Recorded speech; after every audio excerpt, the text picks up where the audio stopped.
BKWSU welcome. BKWSU welcome. आं दंफैयो लखिमपुर जिल्लानि सिङाव थानाय बगिनदि ओनसोल आरो बगिनदिनि लोगोसे सयेल बे सयेलाव जोंनि बर' माहारिनि गौथुम आरो गौथुमनि गासै आफादनि बर' थुनलाइ आफाद आरो लोगोसे जोंनि बर' खौसेथि सुबुं आफाद आरो दुलाराय बर' फरायसा आफाद गासै आफाद लोगो नांनानै दिनैनि सानाव मोनसे जामुंसालि नुनो मोनदों। बे जामुंसालिया थारैनो मानि खुसियाव एबा मानि खुसियाव बिथांमोना जामुंसालि जानायनि लाहार फाहारखौ लादों एबा जामुं जानायनि हाबाफारिखौ लादों बेनि सोमोन्दै जोङो दिनै आंनि मुस्रि केमेरामेन केपासाजार ब्रह्मनि केमेरानि हेफाजाबाव आङो दिन्थिफुंनो आखायाव लादों। गिबियावनो नोंथांमोननि प्राइम 24 जे हेडलाइन्स बेनि गासैबो नोंथांमोननि मावथि बिथांमोननिसिम आंनि गोसो गोरबोनि साबायखरखौ 2020 मायथाइनि जोबथि डिसेम्बराव नोंथांमोननो गासैनोबो अननाय सिबिनाय मोजां मोननायखौ जासिग्रोनाय जाबाय। दिनै जों खोब गोजोनथाव मोनसे जों मोनदों, खोब गोजोनथाव रादाब होननानै जों बुंनांगोन। मानोना बिटिसिनि बायजोआव थानाय बर'फोरा जोङो बर' कसारि वेलफेयार अट'नमास काउन्सिलखौ दाबिबोबाय दंमोन आरो बे दिनै गमामायैनो जाफुंनानै फैबाय। आरो बेजों लोगोसे आसामाव बर' रावा जि एस'सियेट माने आसामनि जि एस'सियेट अफिसियेल जि लेंगुवेज जादों, बेनि थाखाय जोङो बे ओनसोलाव थानाय लखिमपुर जिल्लायाव थानाय गासैबो बर' अर्गेनाइजेसन रायजो राजाखौ लानानै जों दिनै खोब मोनसे बे मोननै जि मोनसे दिनैनि जि उइन्टार सेसनाव पास जाबाय बेखौ लानानै जों बरायनाय जि मोनसे हाबाफारि लादों।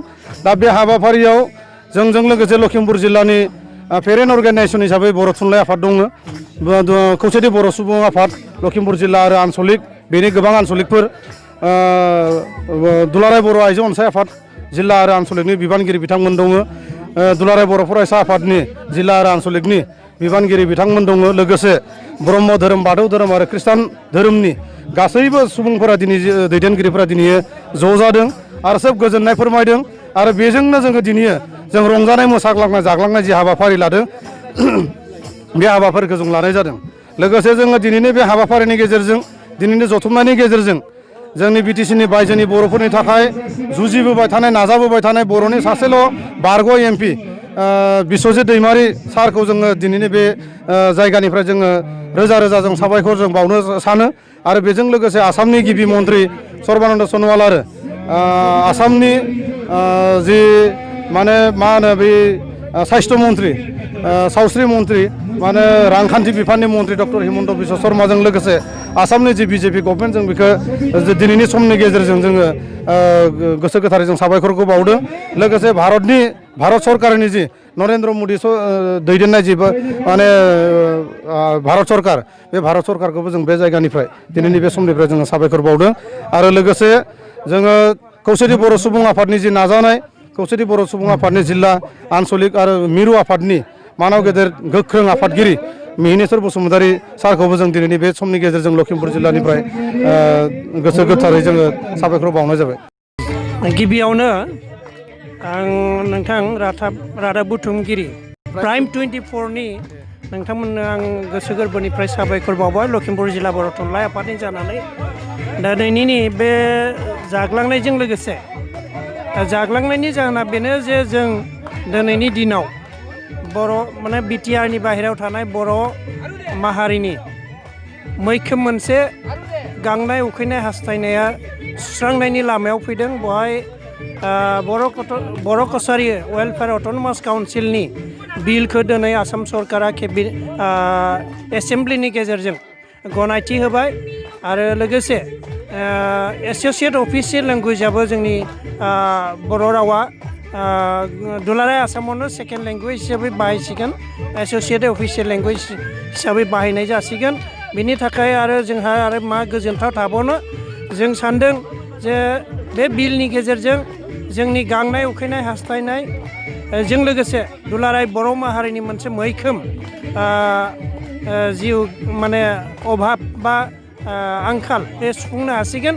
बिनि थाखाय जों दिनै आसाम सरकारजों लोगोसे जोंनि दैदेनगिरिफोरखौ जों गोसो गोरबोनिफ्राय साबायखर बावदों। जोंनि बे जि 40 बोसोरनि सिगांनिफ्रायनो बे डिमान्डआ दंमोन।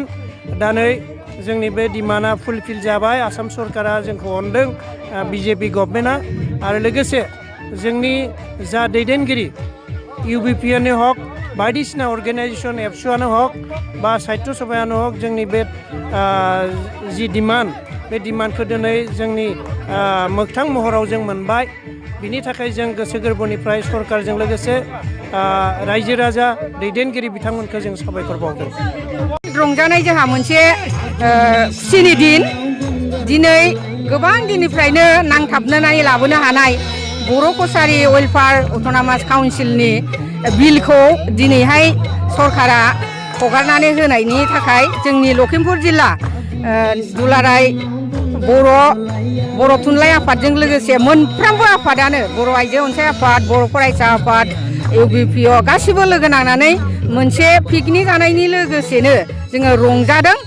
रंजानाय मोनसे माबा लाबोदों जोङो दिनै जोबोद खुसि जोबोद गोजोननाय मोनदों आरो जोबोद माने रंजादों जोबोद खुसि जादों आरो जों